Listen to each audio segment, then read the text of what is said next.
livro de Naum, capítulo 1. Entretanto, nós vamos iniciar a leitura no livro de 2 Reis, capítulo 21, e apenas um versículo, versículo de número 10.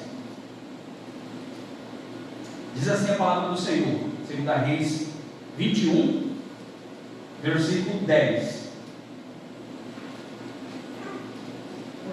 Assim diz a palavra do Senhor: Então o Senhor falou por intermédio dos profetas, seus servos, dizendo: visto que Manassés, rei de Judá, cometeu essas abominações, fazendo pior que tudo que fizeram os amorreus antes dele, e também a Judá fez pecar com os ídolos dele, assim diz o Senhor, Deus de Israel: eis que hei de trazer tais males sobre Jerusalém e Judá, que todo o que os ouvir lhe tirarão ambos os ouvidos. Agora vá para Naum, por gentileza. Naum, capítulo 1, nós vamos estar fazendo a leitura do versículo 1 ao versículo 15. Diz assim a palavra do Senhor: sentença contra Nínive, livro da visão de Naum, o Ecosita. O Senhor é Deus zeloso e vingador, o Senhor é vingador e cheio de ira. O Senhor toma vingança contra os seus adversários e reserva indignação para com os seus inimigos. O Senhor é tardio em irar-se, mas grande em poder, e jamais inocente ou culpado. O Senhor tem o seu caminho na tormenta e na tempestade, e as nuvens são o pó dos seus pés. Ele repreende o mar e o faz secar, e mingua todos os rios. Desfalecem Bazã e o Carmelo, e a flor do Líbano se murcha. Os montes tremem perante ele, e os outeiros se derretem, e a terra se levanta diante dele. Sim, o mundo e todos os que nele habitam. Quem pode suportar a sua indignação? E quem subsistirá diante do furor da sua ira? A sua cólera se derrama como fogo, e as rochas são por ele demolidas. O Senhor é bom, é fortaleza no dia da angústia, e conhece os que nele se refugiam. Mas com inundação transbordante acabará de uma vez com o lugar dessa cidade. Com trevas perseguirá o Senhor os seus inimigos. Que pensais vós contra o Senhor? Ele mesmo vos consumirá de todo. Não se levantará por duas vezes a angústia, porque ainda que eles se entrelaçam com os espinhos e se saturam de vinho como bêbados, serão inteiramente consumidos como palha seca. De ti, Nínive, saiu um que maquina o mal, contra o Senhor um conselheiro vil. Assim diz o Senhor: por mais seguro que estejam e por mais numerosos que sejam, ainda assim serão exterminados e passarão. E de ti eu te afligi, mas não te afligirei mais.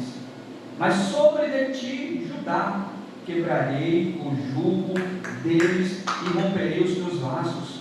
Porém contra ti, a Síria, o Senhor deu ordem que não haja posteridade que leve o teu nome. Da casa dos teus deuses exterminarei as imagens de escultura e de fundição. Farei o teu sepulcro, porque és vil. Eis sobre os montes os pés do que anunciam boas novas, do que anunciam a paz. Celebra as tuas festas, ó Judá, cumpre os teus votos, porque o homem viu, e Shalom não passará por ti. Ele é inteiramente exterminado. Senhor nosso Deus, eterno Pai, mais uma vez nós voltamos para o Senhor e clamamos: abra o nosso coração, abra a nossa mente, para que a palavra de hoje fale ao nosso coração, para que nós possamos colocar em prática em nosso dia a dia. Que o Espírito do Senhor nos ilumine nessa noite, para um bom entendimento dessa mensagem do dia de hoje.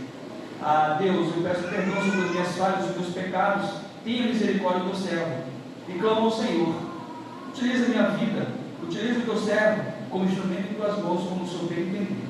Em nome de Jesus, assim nós oramos. Amém. Queridos irmãos, nós estamos de um fato,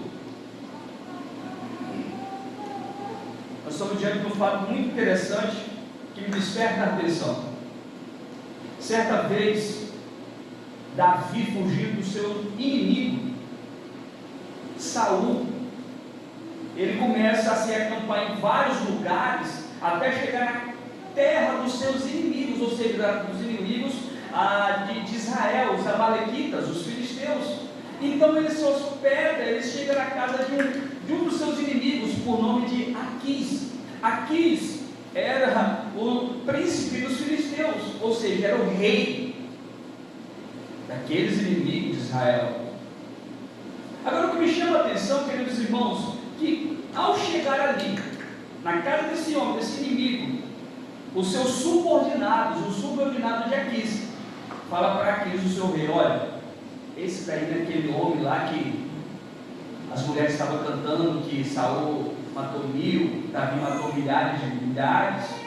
Pois bem, é ele. E o que ele faz aqui? Meu irmão, diz a Bíblia que ele começou a se fingir de louco para escapar daquele local, daquela circunstância. E é interessante que a palavra do Senhor fala que Aquis fala assim: rapaz, já não basta os loucos que nós temos aqui, trouxeste mais um para mim? Em outras palavras, não, manda embora. Pois bem, queridos irmãos, Davi então compõe o Salmo de número 34, e ele traz para nós esse Salmo 34 a bondade do Senhor para com ele. Interessante que o Salmo 34 ele fala assim, versículo 4: busquei o Senhor, ele me acolheu, livrou de todos os meus temores. Depois de sair daquela aflição, daquela circunstância, Davi participou da bondade do Senhor. É interessante que nesse salmo ele também fala assim: o anjo do Senhor acampa-se ao redor do que os teme e o livra. Davi desfruta da bondade de Deus.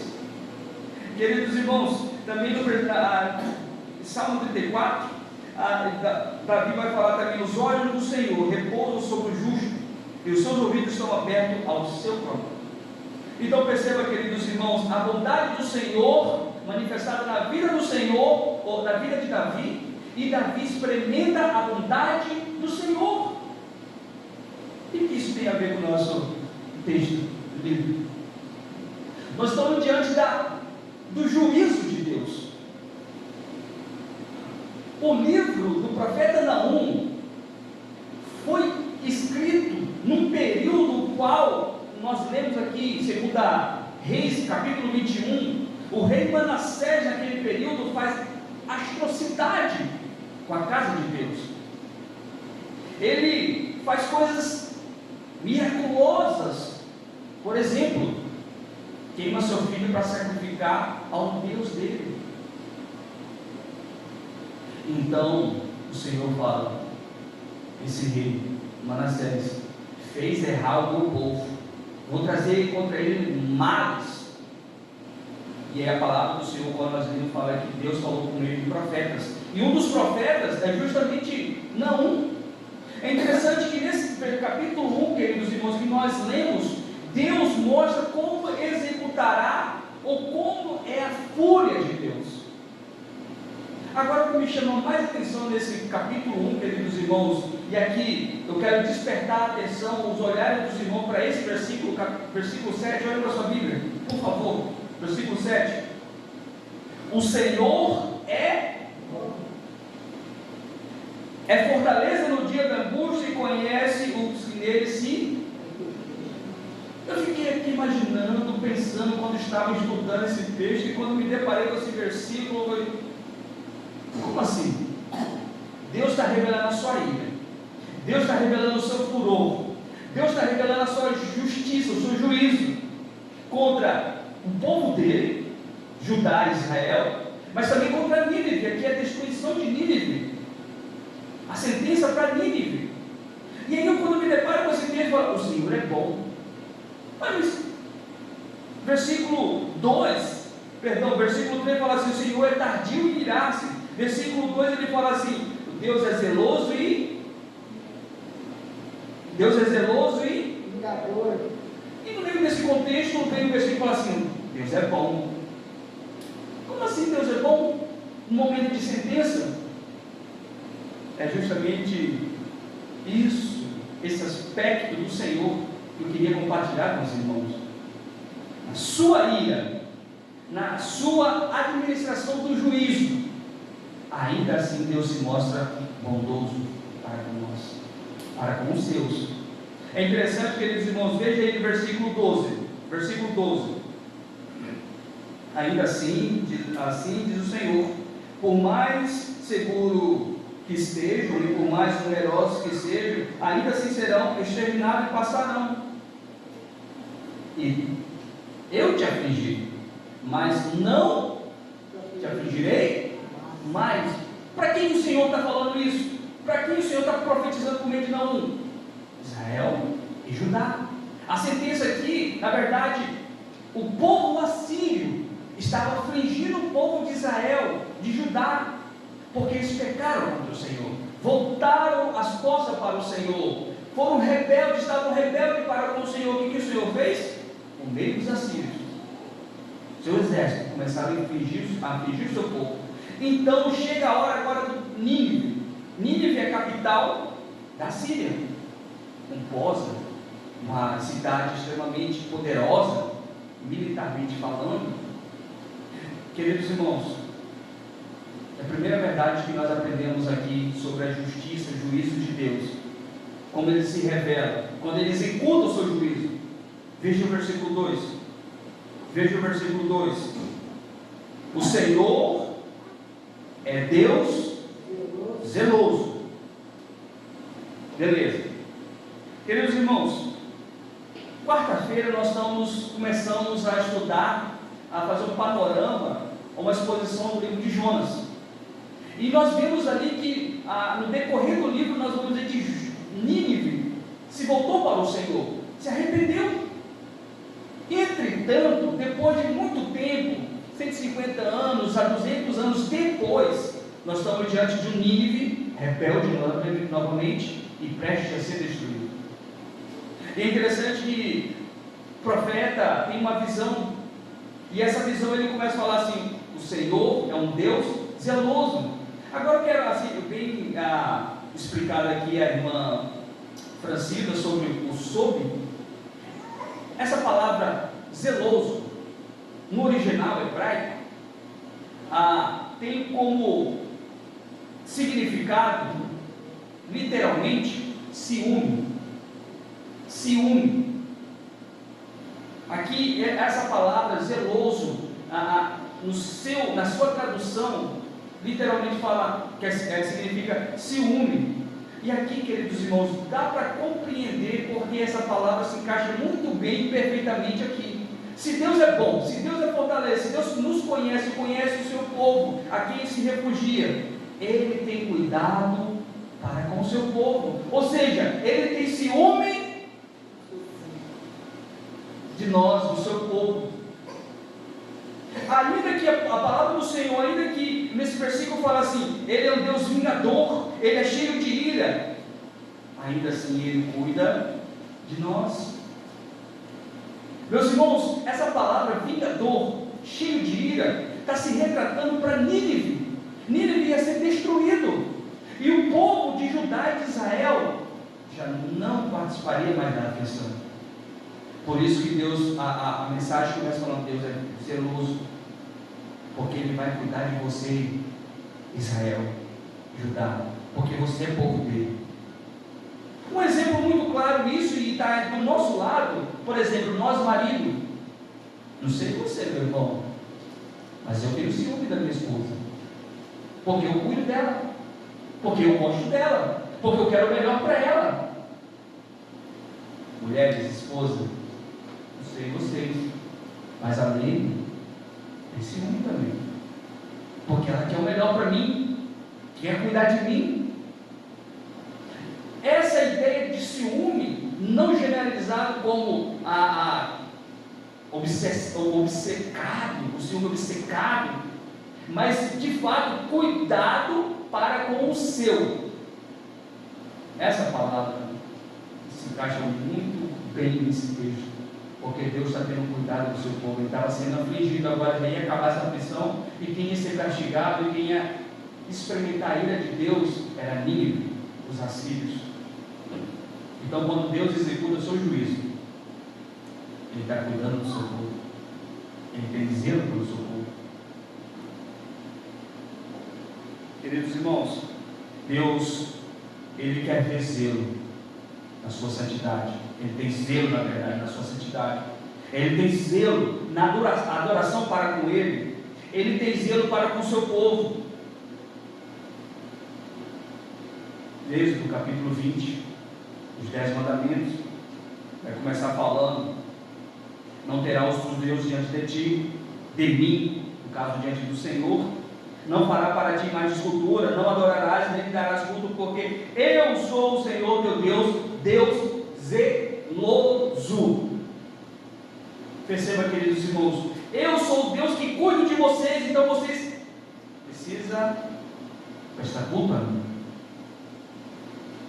Meus irmãos, nós percebemos aqui que Deus, ainda que executa a sua justiça, o seu juízo, Ele tem cuidado de cada um dos seus.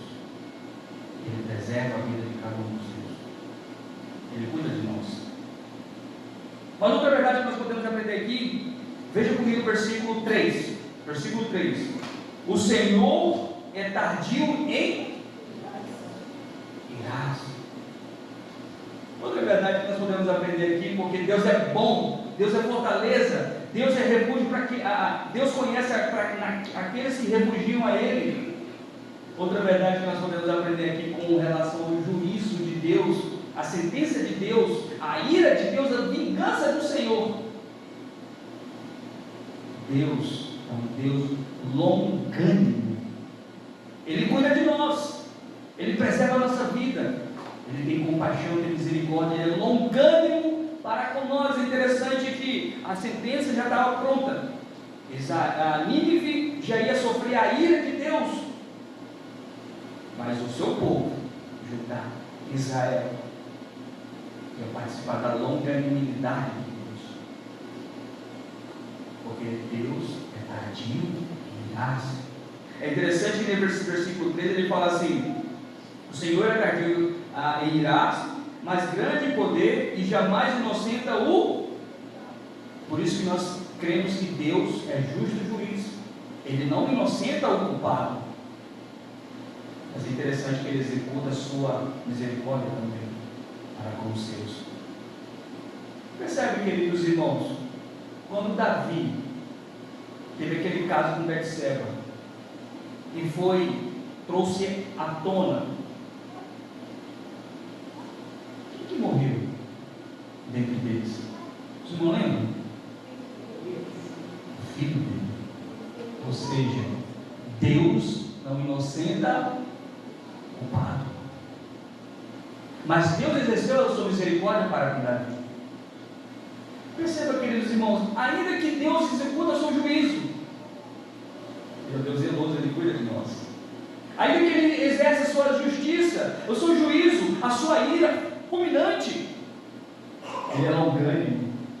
Esse é o Deus que eu e vocês vivemos, queridos irmãos. Esse é o Deus que nós entendemos que Ele é tardio em irar. A versículo 13, veja só no versículo 13, quando Ele fala assim: mas sobre de ti, Judá, quebrarei o jugo deles e romperei os seus laços. Ou seja, Judá tinha pecado, Judá tinha falhado com o Senhor, tinha virado as costas para o Senhor, e ainda assim Ele fala assim: eu tenho compaixão de você, eu vou acabar com os assírios, e a sua aflição já não existirá mais.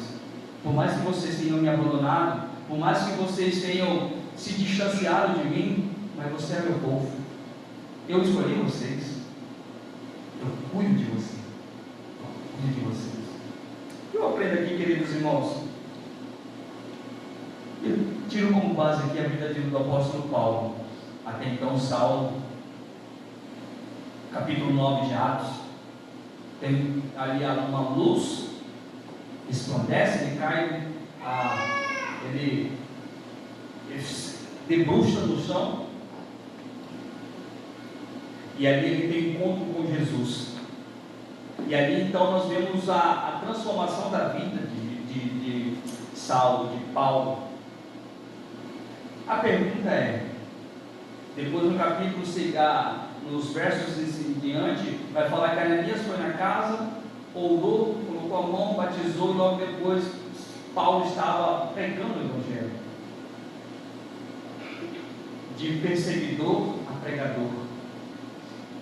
Nós vemos que Deus executou o seu juízo. De que forma? Fazendo com que ele se encantasse. De que forma? Bruxo no chão. Mas também Deus executou a sua longanimidade. O camarada que perseguia, matava, afligia o povo dele. Esse camarada está se instrumento, né, meus irmãos? Perceba, queridos irmãos. E agora que eu gostaria que os irmãos refletissem. Por gentileza. Na sua conversão. Pense aí. Antes de você ter um encontro com Cristo. Deus foi longânimo com você? Deus usou para com misericórdia na sua vida? Deus redimiu os seus pecados? Perceba, queridos irmãos, ainda que Deus executa o seu juízo sobre minha vida, sobre a sua vida, ainda assim Ele cuida de nós, cuida de você, da sua família. Ainda que Deus executa o seu juízo, Ele é longânimo, compassivo, Ele é tardio em graça, grande clemência. Interessante que o Salmo de número 145, versículo 8 diz assim: bendigno, benigno e misericordioso é o Senhor, tardio em graça e de grande clemência. Mas, meus irmãos, outra verdade que eu aprendo aqui com relação ao juízo, à justiça de Deus, porque Deus é bom, Deus é fortaleza, porque Deus conhece os que nele se refugiam, porque Deus cuida de nós, Deus tem zelo por nós, Deus é longânimo para com nós. Mas agora perceba, queridos irmãos, no mesmo versículo 3, a parte que fala: o Senhor é tardio em graça, mas grande em poder. Que eu aprendo aqui, queridos irmãos, Deus, Ele é extremamente poderoso. É interessante que os nínives, ou o povo de Nínive, os ninivitas, eles eram poderosos, eles eram conhecidos como um grande exército, eles eram conhecidos, os irmãos, para ter um parâmetro, você lembra quando Senaqueribe foi querer invadir Judá e Ezequiel estava reinando? E aí então Ezequiel ficou preocupado, falou: meu Deus, Senaqueribe vem invadir. E Isaías fala para ele: ó, calma, Deus está no controle de tudo.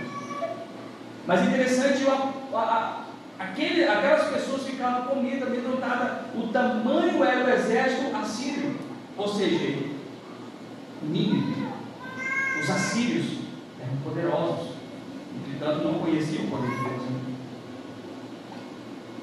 Ou seja, eles não presenciaram o poder de Deus. E nesse texto, quando nós lemos, nós podemos ver alguns detalhes do poder de Deus. Nós podemos aqui ver o tamanho da grandeza do poder de Deus. Veja no versículo 13, a parte final. Olha só: o Senhor tem o seu caminho na tormenta e na tempestade. Deus executa, ou pode executar, o seu juízo, a sua ira, no meio da natureza. A detalhe, meus irmãos. Nós estamos acabando de sair de uma, foi em 2020 ali, uma pandemia. Muitos perguntam isso é de Deus? Por que Deus permitiu? Meus irmãos, com base nesse texto, eu aprendo que Deus pode executar o seu juízo por meio dos fenômenos, por meio da natureza, por meio de pestes. Deus pode executar o seu juízo. Mas olha o versículo, agora veja o versículo 4. Ele repreende o mar e o faz, e mingua todos, desfalecem Bazã e o Carmelo, e a flor do Líbano murcha. Deus pode executar o seu juízo, ou então mostrar o seu poder, a sua grandeza, a soberania sobre as águas. Aqui tem um detalhe. Quando os discípulos estavam aperreados de madrugada, e Jesus vai ao encontro deles, e é interessante que ao chegar ele se assusta o discípulo, e Pedro fala: se é o Senhor, eu vou até o Senhor então. É interessante que Pedro começou aí, só que o que aconteceu? O mar começou a se revoltar. É interessante que as águas começaram a ficar muito agitadas, mas quem estava presente ali era Jesus. É interessante, queridos irmãos, que quando a determinado lugar os discípulos estavam atravessando ali o lago, o mar, as águas da Galileia, do mar da Galileia, e então começa-se uma tempestade, e Jesus, os discípulos acordam Jesus, e Jesus então acalma a tempestade. Ou seja, Deus, Jesus, tem poder sobre tudo e todos. Veja no versículo 5: os montes tremem perante ele, e os aldeus se derretem, e a terra se levanta diante dele. Assim o mundo, todos os que nele habitam. Deus tem poder, queridos irmãos, para executar o que ele bem entender, sobre tudo e sobre todos. Queridos, o que eu aprendo aqui? O poder de Deus é capaz de dominar a minha vida, dominar a sua vida. O poder de Deus é capaz de nos governar, sem sombra de dúvida. Agora, o que eu e você precisamos compreender é que Deus tem poder sobre a sua vida, sobre a vida da sua família. Nós vemos que Deus executa o seu juízo, e mesmo assim Ele é zelo pelos seus, Ele é longânimo e misericordioso para os seus. Os irmãos acham que Deus não vai ter poder, autoridade sobre a sua vida? Nós precisamos compreender isso, nós precisamos entender isso. E por fim, queridos irmãos, o versículo chave que nós destacamos, versículo 7. O Senhor é bom, é fortaleza no dia da angústia, e conhece o que nele se refugiam. Por fim, queridos irmãos, o Senhor é um Deus onisciente. Deus é um Deus onisciente, atributo incomunicável, não reparte com ninguém, só Deus tem esse atributo. Quando ele diz assim: o Senhor é bom, é fortaleza, conhece os que nele se refugiam. Certamente a Nínive é uma cidade poderosa, os assírios é um exército guerreador. Agora, os irmãos não acham que Deus já sabia o que ia acontecer? Lá atrás Jonas pregou, Nínive se arrependeu. Os irmãos não acham que o coração deles ia endurecer novamente? Se Deus tem poder sobre tudo. Meus irmãos, certamente Deus já sabia desse fato, desse ocorrido, o que ia acontecer. É interessante que nós podemos aprender aqui uma grande lição, queridos irmãos. Deus, mesmo conhecendo o meu procedimento, mesmo conhecendo o seu procedimento, conhecendo a sua vida, sua circunstância, Ele se revela para você como sendo bom, como sendo sua fortaleza, seu lugar de segurança e refúgio. Mesmo Deus conhecendo nossas falhas, mesmo sabendo que talvez logo mais na frente nós podemos até errar, pecar, falhar, ainda assim Ele se revela bom, misericordioso, poderoso, governa a nossa vida em um lugar de refúgio, quando nós podemos saber que estamos seguros. Queridos irmãos, Deus conhece toda a sua vida, Deus conhece toda a sua história. A palavra do Senhor fala que nossa vida está na mão dele, tudo está escrito no livro da vida.